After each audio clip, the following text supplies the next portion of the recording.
समझते हैं कि मैं कुछ बता सकता हूँ तो कृपया बैठ जाइए। देखिए, मैं कोई ज्योतिष नहीं सिखाऊंगा आपको। ज्योतिष आप जानते हैं, सभी मुझसे ज्यादा विद्वान हैं। देखिए, ज्योतिष में कुछ नियम ऐसे हैं जो किसी पुस्तक में नहीं है। गुरु शिष्य की परंपरा से वो हजारों सालों से चले आ रहे हैं। तो आप में से 10 जमा 4 का नियम कितने लोग जानते हैं? ज्योतिष में फलित करने का अद्भुत नियम है। किसी भी घटना का समय निकालने का अद्भुत नियम है। 10 जमा 4 से फलित कितने लोग जानते हैं? कोई नहीं जानता। किसी भी घटना का समय निकालने का, विषोत्री भी नहीं देखनी है, कोई दशा भी नहीं देखनी है। लगन कुंडली है तो आप बता सकते हैं आपकी शादी कब हुई, आप पहली बार कब कमाने लगे, आपका मकान कब बना। बिल्कुल आसान नियम है। देखिए, सुनेंगे नहीं तो समझेंगे नहीं। जो भी लोग पंडाली कब हुई या कब होगी, विषोत्री दशा भी नहीं है। हाँ, कुंडली, क्योंकि ज्योतिष का प्रसार बढ़ा है तो लोगों को याद है मेरा लग्न ये है, इस भाव में ये बैठा है, तो कहीं से भी एक नैपकिन लेंगे, उस पर लिख कर ले आएंगे, कुंडली आपको पेश कर देंगे। बताइए, इस स्थिति में आप सिर्फ कुंडली देखकर 3-4 अद्भुत बातें बता सकते हैं। उसके जन्म की तारीख बता सकते हैं, वो उसने लिखी नहीं है। जन्म का समय, जन्म का महीना। प्रभारी क्षमा प्रार्थना, 1 मिनट के रोकना चाहूँगा। 1 मिनट मैं रिक्वेस्ट करूंगा नम्रता जी और वर्षा जी से, प्लीज आप इनके स्थान ग्रहण करें, वो स्थान ग्रहण करें प्लीज। तो चलिए, पहले आपको बताता हूं शादी कब हुई या प्रथम आकर्षण कब हुआ। कल मैंने आपको बताया था कि आपको सिखाएंगे कि होंठ देखकर कैसे बताओगे कि शादी कब हुई। तो ये जो 10-4 का नियम है ये उसी कड़ी में है। तो शादी कब हुई? 7वें भाव की राशि देख लीजिए। 7वें भाव की राशि देख लीजिए। मान लीजिए 7वें भाव में मेष राशि है तो उसमें 10 जोड़ दे तो 11 वर्ष में तो शादी होगी नहीं। ये हो सकती है। बाल विवाह तो सरकार ने बंद किए। तो अब हम इसमें 4 जोड़ेंगे तो 15 में भी पॉसिबल नहीं है। 15 में तो अभी उसने 10th पास किया। फिर 4 जोड़िए, 19, 23, 27। तो 19 वर्ष की आयु में उसको प्रथम आकर्षण हुआ। ये शादी भी पॉसिबल है। 19 वर्ष में तो शादी कर देते, नहीं तो उसका प्रथम आकर्षण हुआ अपोजिट जेंडर के प्रति। कहाँ हुआ? कहाँ हुआ? तीसरे भाव का स्वामी छठे में है तो नाना के परिवार में ही हो गया। प्रथम आकर्षण, शादी नहीं बोल रहा हूं, अपोजिट जेंडर के प्रति अट्रैक्शन। 19, 23, 27, 31 सभी शादी से संबंधित साल है। अगर 7वां भाव अशुभ है तो इन्हीं वर्षों में लगाव होगा। बिल्कुल आसान सा नियम। अब इसी नियम में आगे आता है, आपको सिर्फ लिप्स देखने हैं, होंठ देखने हैं और आपको बताना है कि इसकी शादी किस वर्ष में हुई या इसे प्रथम आकर्षण किस वर्ष में।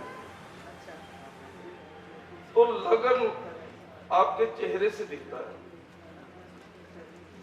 लगन की राशि आपके चेहरे से दिखती है कि ये मैडम मेष लगन की है, ये मैडम का लग्नेश शुक्र है। तो मान लीजिए शुक्र की राशि है 7 नंबर, वो प्रथम भाव में है तो 7वें भाव में कौन सी राशि होगी? गिनिए, 1 नंबर होगी। उसमें फिर 11, 15, 19, 23, तो प्रथम आकर्षण 19 वर्ष में, आगे 23 में, 27 में। आपका जो ऊपर का होठ है ये आपका ज्ञान दिखाता है, अपर लिप। लोअर लिप आपकी इंटीमेसी दिखाता है अपने जीवन साथी के प्रति। ये कुंडली के विषय है, लेकिन हम उसे चमत्कार दिखा रहे हैं। तो आप उसे बोलिए भैया आपका तो प्रथम आकर्षण 19 वर्ष में हो गया, 23वें वर्ष में शादी हो गई, तो ये ठीक होगा। आपने क्या देखा? सिर्फ कुंडली। और कुंडली भी नहीं देखी, अगर आपका अभ्यास है, आप चेहरे से लगन जान सकते हैं, तो फिर सिर्फ और देखिए।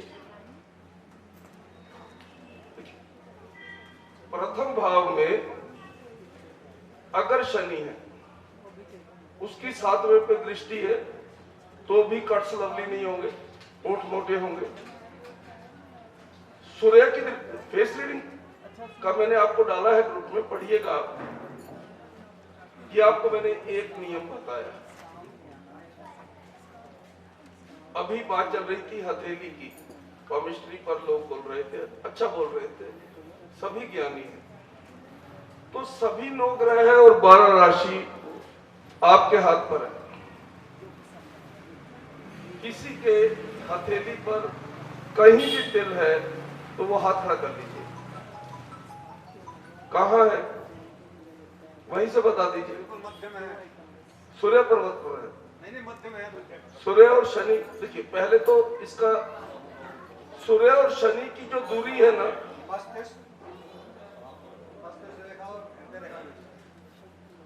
नहीं, किस पर्वत पर है? सूर्य के नीचे, शनि के नीचे। देखिए शनि और राहु की दूरी आपकी कुंडली में 60 अंश से ज्यादा नहीं है। देखिए आपका चेहरा भी कुंडली है, हथेली भी कुंडली है, आपकी सारी कुंडली आपके शरीर पर है। अभी कल आपको मैंने बताया कि समस्या सुनिए और दिल बताइए। अब चलते चलते आपको किसी की हथेली नजर आ गई, बात करते जैसे मैं ऐसे हाथ कर रहा हूं या आपके सामने वाला ऐसे हाथ कर, तो एग्जाम्पल है, ये तिल विज्ञान है।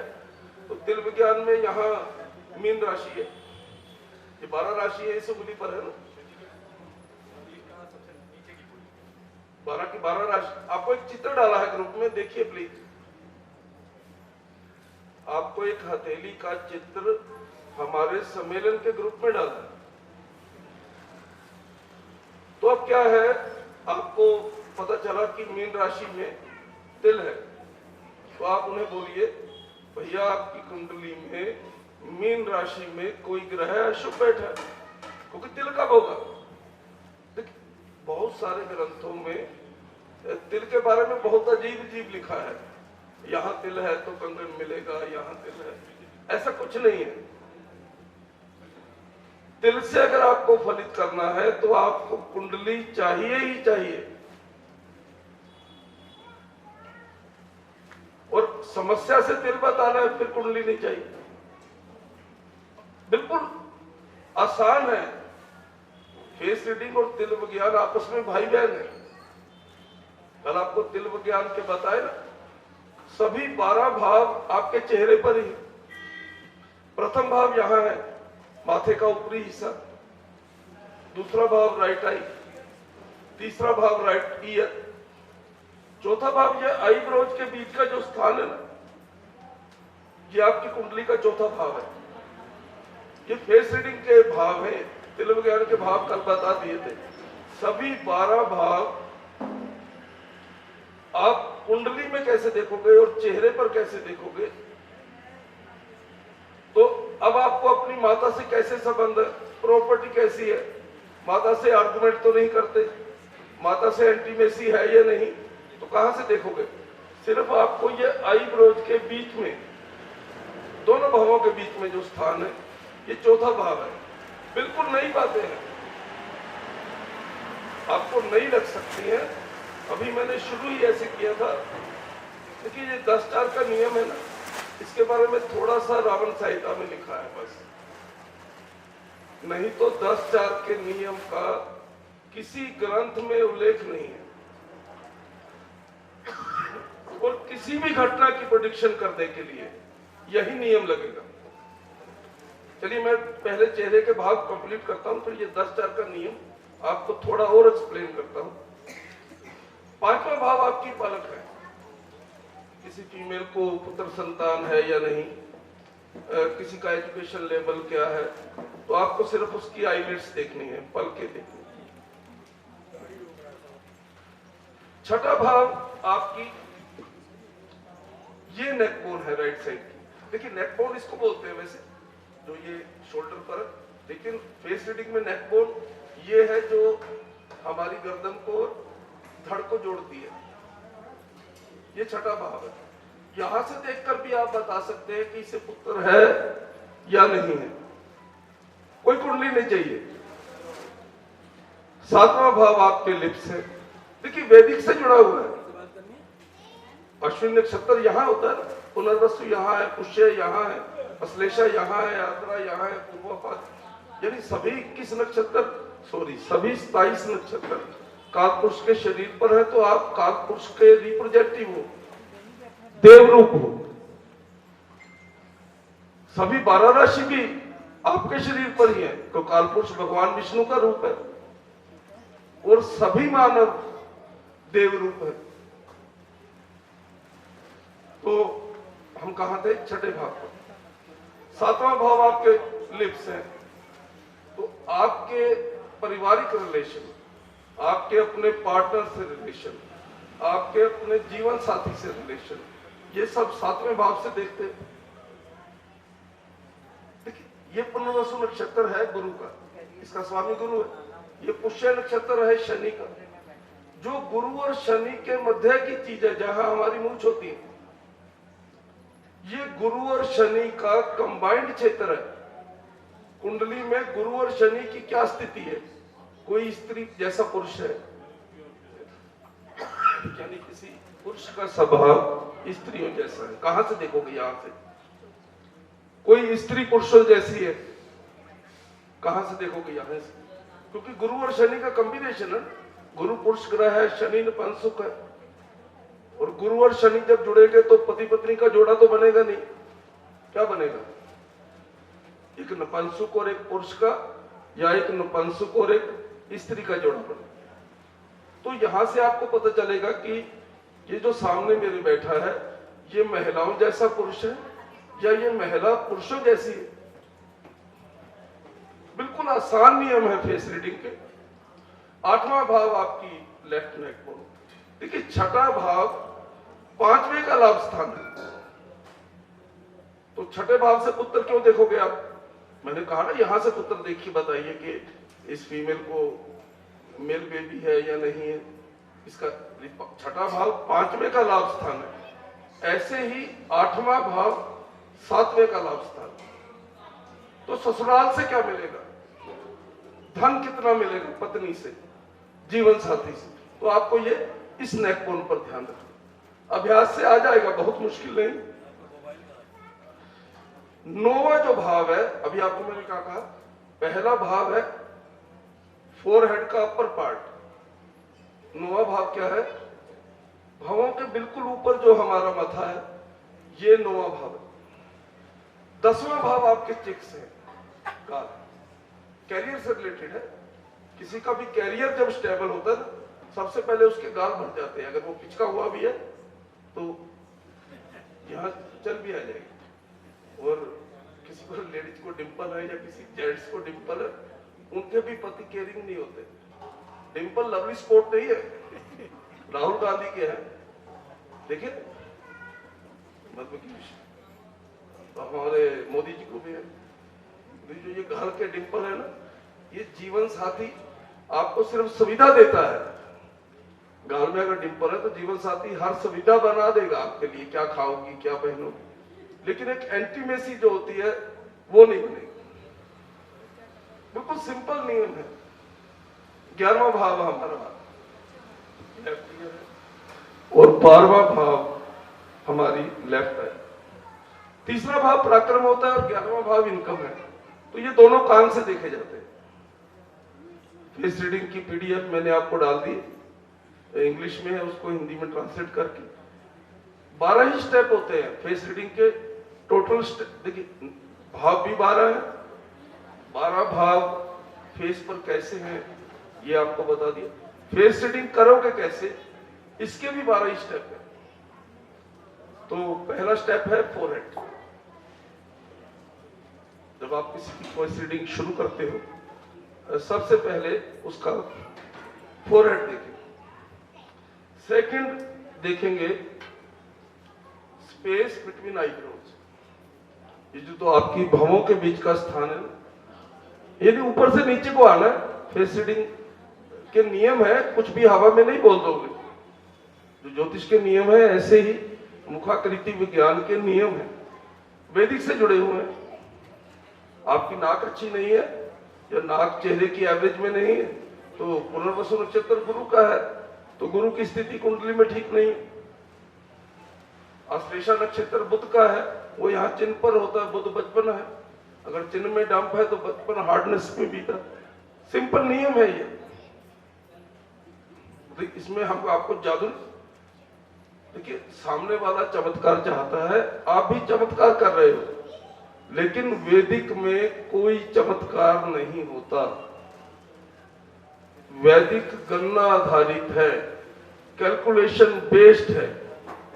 फेस रीडिंग है, तिल विज्ञान है, वैदिक है। सबसे पहले जो जोशी हुए हैं, अभी हमारे वक्ता बोल रहे थे सूर्य भगवान, चलिए उनके ज्ञान को भी नमस्कार करता हूं। सबसे पहले जोशी हुए भगवान कार्तिकेय जी। देखिए यहां मैं अद्वैतवाद नहीं फैला रहा हूं, यानी शिव के प्रति ब्राह्मण वर्ग में उतनी श्रद्धा नहीं है जितनी विष्णु के प्रति। राहु को तो हमारे सनातन में 4 ही वर्ण है, लेकिन राहु को उन 4 वर्णों में नहीं रखा। राहु को बोलते मलेच्छ है, मुसलमान है। राहु के पिता का भी जिक्र नहीं करते। राहु का जहां नाम लिखेंगे सिंह का पुत्र ही कहेंगे, विपरचिति को भूल गए हैं। कितने लोग राहु के पिता का नाम जानते हैं? क्योंकि मुसलमान लोग माता का ही नाम बताते। उनका ज्योतिष देखने की विधि भी यही है कि आप अपनी माता का नाम बताइए, अपना नाम बताइए, हम प्रेडिक्शन करते हैं। तो राहु को मलेच्छ बोल दिया तो उसके पिता का नाम ही इतिहास में से गायब कर दिया। राहु के पिता का नाम है विपरचित्री, सिंहिका का जो पति। लेकिन कहीं भी आप देखोगे सिंह का पुत्र ही लिखा है। राहु की कहीं भी आप डेफिनेशन देखिए तो सिंह का पुत्र लिखा है। तो भगवान कार्तिकेय जी को प्रथम जोशी मानने को तैयार नहीं है। समुद्र शास्त्र आपको जो ये तिल विज्ञान में बता रहा हूं, या जो ये मुखाकृति विज्ञान बता रहा हूं, ये समुद्र शास्त्र की बातें हैं। कार्तिकेय जी ने एक पुस्तक लिखी, उसी समय भृगु जी पुस्तक लिख रहे थे। कार्तिकेय जी और भृगु जी का मिलन हुआ तो कार्तिकेय जी ने अपनी पुस्तक सुनाई तो भृगु जी बिना कुछ कहे वहां से आ गए। कार्तिकेय जी को लगा ऋषि का अपमान हुआ है, ब्राह्मण का अपमान हुआ है। उन्होंने अपने शिष्यों को भेजा पता कर। उन्हें लगा भृगु जी भी एक पुस्तक लिख चुके हैं, तो कार्तिकेय जी ने भृगु जी का सम्मान करते हुए, ब्राह्मण का सम्मान करते हुए, एक ऋषि का सम्मान करते हुए अपनी पुस्तक समुद्र में डाल। देखिए ऋषि का जो मन है ना, वो बालक की तरह होता है। वो मिनट में रूठ जाते हैं, मिनट में दयालु हो जाते हैं। तो ये कथा है। कथा में ऐसा आता है कि भगवान भृगु ने अपनी तपस्या से समुद्र को मानव रूप में प्रकट किया और कार्तिकेय जी की पुस्तक लौटाने के लिए कहा। तो ऐसा कथा में आता है कि समुद्र देव ने वो सारी पुस्तक पढ़कर सुनाई। भृगु ऋषि के शिष्यों ने उसे लिखा और वो पुस्तक समुद्रिक शास्त्र के नाम से हम पढ़ते हैं। अवेलेबल है मार्केट में। ये समुद्र शास्त्र कुछ भी नियम मेरे बनाए हुए नहीं है। तिल विज्ञान में हमने कामसूत्रा का भी हेल्प लिया है। कामसूत्रा के जो लास्ट चैप्टर है ना, उसमें भी आपके अंग के बारे में लिखा है। जो हमारी दुर्गा सप्तशती में देवी का अवतरण है, उसमें भी दुर्गा देवी के अंग देवताओं के तेज से बने हैं, तो उसका भी तिल विज्ञान में हमने उपयोग किया। नारद संहिता में भी, यानी तिल विज्ञान एक शोध किया हुआ है, यानी पुस्तक कॉपी की हुई नहीं है मेरी। उसमें आप एक भी नियम ऐसा नहीं बताओगे कि आप कहोगे वहां से उठाकर यहां लिख दिया। सभी नियम नए हैं। 27 नक्षत्र आपके शरीर पर है। जन्म नक्षत्र में चंद्रमा जिस ग्रह के नक्षत्र में, वो ग्रह अगर ठीक नहीं है तो काल पुरुष के शरीर पर वो नक्षत्र जहां है वहां विकृति होगी, वहां तिल होगा, वहां रोग होगा। मैं आपको प्रेडिक्शन के ढंग क्यों नहीं बता रहा, मुझे पता है, आप जानते हैं, आपको पता है सूर्य क्या फल देता है, चंद्रमा क्या फल देता है, युति क्या, वो नहीं मैं बता रहा। आपको मैं प्रेडिक्शन करने का एक मेथड बता रहा हूं। प्रेडिक्शन सिखा नहीं रहा, प्रेडिक्शन आपको अभ्यास से आएगा।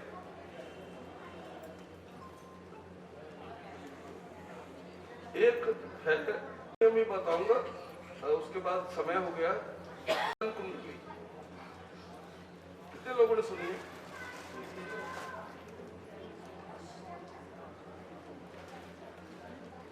आधान लगन कुंडली कितने मित्र जानते हैं? आधान लगन कुंडली बन सकती है। आधान का मतलब होता है जब आप कंसीव करते हैं, गर्भाधान के समय की कुंडली पॉसिबल है? बोलिए। लेकिन हमारे वैदिक ऋषियों ने लगन कुंडली से आधान लगन कुंडली बनाने का ढंग लिखा है। जितने भी पाठ्यक्रम चलते हैं ना अलग अलग संस्थानों के ज्योतिष, उसमें आधान लगन कुंडली छोड़ गए। 12 वर्ष तक आपको बच्चे की कुंडली से प्रेडिक्शन नहीं करना। बच्चा ज्यादा बीमार हो गया, अब क्या करोगे? उस बच्चे के लिए जो फलित करना है वो आधान लगन कुंडली से होगा। कंसीव समय की कुंडली कैसे बनाओगे? तो बहुत आसान है। अपना जन्म नक्षत्र देखिए, 280 दिन पहले वो नक्षत्र जिस दिन था उस दिन किसी भी समय की कुंडली बनाई। प्रधान कुंडली का लगन वो नहीं रहेगा जो आपका लगन है। प्रधान कुंडली में लगन बदल जाएगा, क्योंकि लगन कुंडली में तो सूर्य से आपके जन्म का समय बता रहे हैं, तो कंसीव का वही समय नहीं होगा ना। आधान लगन कुंडली में सूर्य उस राशि से 9वें भाव में या 8वें में, और बहुत रेयर केस में 7वें भाव में आएगा। और गुरु और सूर्य जितनी दूरी पर है उतना आगे लगन ले जाइए। यानी गुरु से सूर्य की दूरी जितनी है अब फलित कीजिए, बच्चे का रोग ठीक हो जाएगा। देखिए माता किस समस्या में थी उस समय, वैदिक रीति से संभोग किया गया या नशे में ही कर लिया गया, या अनप्लैन्ड बेबी है, माता पिता चाहते नहीं कि ये बच्चा पैदा हो, गलती से हो गए, तो ये कहां से पढ़ोगे? आधान लगन को। लास्ट खत्म करता हूं, मुंथा राशि। मुंथा राशि कितने लोग जानते हैं? हमारी दीदी जानती हैं, आशा जी। मुंथा राशि और कितने लोग जानते हैं? आप तो सब कुछ जानते हो सर। मुंथा राशि जन्म समय में, जन्म वर्ष में आपके प्रथम भाव में होती है। हर साल अगले भाव में चली जाती। जब आप वर्षफल कुंडली बनाते हो तो उसमें मुंथा दिखाइए आप। मुंथा जहां है, जिस भाव में है, वैसा वर्ष बीतेगा। वर्षफल के फलित के दूसरे ढंग आप यूज कर लीजिए, कोई बात नहीं, लेकिन मुंथा से आपको तुरंत पता चलता है ये वर्ष कैसे जाएगा। आमतौर पे जो आपके परमानेंट कलाइट है वो आपके जन्मदिन के समय या एक दो दिन पहले या बाद में आ जाते हैं, सर मेरा जन्मदिन है परसों, बताइए अगला साल कैसे बीतेगा। तो वैदिक देखिए लाल किताब में भी एक वर्षफल कुंडली बनती है, उसमें एक सारणी दी है। अच्छा, देखिए एस्ट्रोटॉक भी हमारी है, एस्ट्रोलॉजी 24 जो ऐप है वो भी हमारी है। तो जो लोग हमारी ऐप पर सर्विस एस्ट्रोटॉक पर देते हैं उन्हें भी धन्यवाद। जो एस्ट्रोलॉजी 24 से हमारी फ्री एस्ट्रोइड से जुड़े हैं उन सभी का धन्यवाद। देखिए हम लोग सोशल सर्विस कर रहे हैं। आपकी गली में भी एक विद्वान बैठा है, आपके पड़ोस में भी हो सकता है कोई पंडित जी हो, लेकिन आपका कस्बा छोटा है, शहर छोटा है, तो वो विद्वान वहां रह नहीं रहा। जो वास्तविक विद्वान है वो गांव छोड़कर आ गए हैं, तो वो गांव वाले को आपकी सेवा कैसे मिलेगी? गांव वाला भी तो पुरुष ही है ना, यानी मानव ही है ना, उसे कैसे आपकी सेवा मिलेगी? क्योंकि जो वास्तविक विद्वान थे वो तो अपना गांव छोड़कर शहर आ गए। तो ये जो आप इंटरनेट पर सर्विस दे रहे हैं, अपनी विद्या का लाभ उन लोगों को दे रहे हैं जिन्हें एक्सपर्ट्स अवेलेबल नहीं। मुंथा राशि के बाद मैं समाप्त करूंगा। मुंथा जिस वर्ष छठे, 8वें, 12वें भाव में आती है वो वर्ष थोड़ा परेशानी का होता है। जैसे भाव स्वामी होता है ना, वैसे मुंथा का भी स्वामी होता है, मुंथेश भी होता है। पहले हम देखेंगे मुंथा किस भाव में, फिर देखेंगे मुंथा स्वामी किस भाव में, उससे वर्षफल का प्रेडिक्शन करना बहुत आसान है। वर्षफल तो क्योंकि अब जो लोग आपके पास आते हैं ना, उनको पता है मैं इतने साल में पैदा हुआ था, इतने साल में पढ़ा, इस साल मेरी शादी, उससे कुछ नहीं लेना। वो चाहता है मुझे बताओ अब क्या होगा, इस वर्ष क्या होगा। यानी तो जो दुकानदार के पास क्लाइंट मांग रहा है वही तो दोगे ना। उसे आप बता रहे हो भैया तेरी 13 वर्ष की उम्र में शादी हो गई, या तेरे को चाइल्ड लेबर करनी पड़ी, तो छोटी उम्र में कमाने लग गए। उन बातों से क्या लाभ है उसको? वो जानता है वो सब बातें उसी के जीवन में बीती है। वो जानना चाहता है वर्तमान की घटना, भविष्य में होने वाली कोई बुरी घटना। तो आपको इवेंट का समय निकालना आना चाहिए। तो इवेंट का समय विश्वत्री से आप सब निकालते हो, 10-4 से निकालिए। मान लीजिए कैरियर का प्रश्न है, 10वें भाव में 7 नंबर राशि है।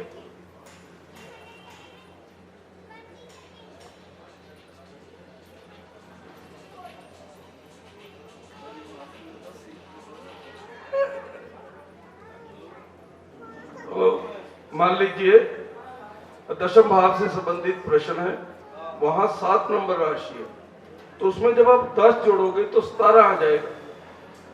तो उस जातक को, चाहे वो धनी है चाहे गरीब है, 17 वर्ष की आयु में ही कुछ ना कुछ अर्निंग करनी पड़ी, कुछ ना कुछ ऐसा कर्म करना पड़ा जिससे धन आए।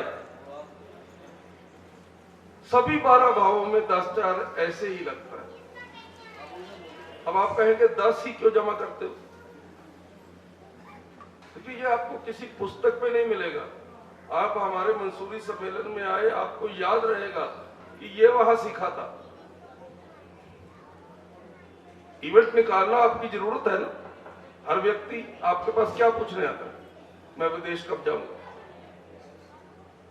12वां भाव देख लीजिए, मेरा करियर कब स्टेबल होगा, 10वां भाव देख लीजिए, मुझे पुत्र कब प्राप्त होगा, 5वां भाव देख लीजिए। नियम वही है, 10 और 4। जो वहां राशि है उसमें 10 जमा कीजिए, फिर 4-4 जोड़ते रहिए। सभी वो संभावित साल हैं, सभी वो पॉसिबल ईयर हैं जब उसे वो वस्तु मिलेगी। तो मुंथेश से खत्म करता हूं। मुंथेश क्या है? मान लीजिए आपकी आयु इस वर्ष 14 साल की है, तो 12 साल का तो मुंथा का चक्कर पूरा हो गया। तो अब मुंथा कौन से भाव में आ जाएगी? दूसरे भाव में मान लीजिए मेष राशि है। मेष राशि का स्वामी कौन है? मंगल। तो जब आप मुंथा की स्थिति पढ़ते हैं, जब आपको मंगल की स्थिति भी ध्यान में रखनी है। मुंथा अगर छठे 8वें 12वें में आ गया तो उसे नहीं बोल देना कि कष्ट आएगा। अगर मुंथा स्वामी शुभ स्थिति में है तो कष्ट आएगा, चला जाएगा। बिल्कुल आसान प्रेम से फलित कीजिए। मैं आपको कल भी बताया था, कोई गेम शेम नहीं चल रहा है कि आपको 60 सेकंड में बताना है। और अगर कोई जल्दी में आता है, मुझे जल्दी बता दीजिए, उसे भेज दीजिए, भैया आपके लिए हम नहीं उपलब्ध है। अगर वो समय निकाल कर आपके स्थान पर आकर पूछता है, आप किसी शादी में गए हो, किसी फंक्शन में गए हो, वहां आपको कोई कुंडली दिखाने लग जाए, मत देखिए। ज्योतिष को सड़क का मसला मत बनाइए। आप जहां जो मिलेगा उसे ज्योतिष की सेवा दोगे, क्यों फालतू? आप कहिए मेरे स्थान पर मेरे समय में आइए, फिर बताऊंगा। सब्जी नहीं है कहीं भी खरीद लोगे। हमारी गद्दी का एक सम्मान है। आप गद्दी पे बैठकर फलित करते हो, ज्यादा ठीक आएगा। वही फलित आप किसी शादी में कर रहे हो, नहीं ठीक होगा। स्थान के भी देव होते हैं, अपने स्थान पर फलित कीजिए। कहीं आप शादी में गए, वहां लोग आपको घेर के बैठ गए, रिश्तेदारी, चलते फिरते सड़क पर, स्वामी जी दुकान पर आए, कुंडली देख जो। क्यों भाई? आपको जरूरत है, आप मेरे घर आइए, मेरे ऑफिस में आइए, मेरे स्थान पर आइए। इस समय मैं उपलब्ध हूं, इस समय आइए। आपकी उपलब्धता नहीं देखूंगा मैं। अगर मैं 10 से 5 बैठता हूं तो 10 से 5 ही आना पड़ेगा आपको। अगर आप जल्दी में, तो मुझे तो समय ही नहीं है। आप कह रहे हो जल्दी जल्दी देख लो, तो मुझे भी समय नहीं है। वो समय निकाल कर आपसे अनुमति लेकर आपके स्थान पर आए, तब फलित करना है, तभी फलित ठीक होगा। आज इतना ही, धन्यवाद।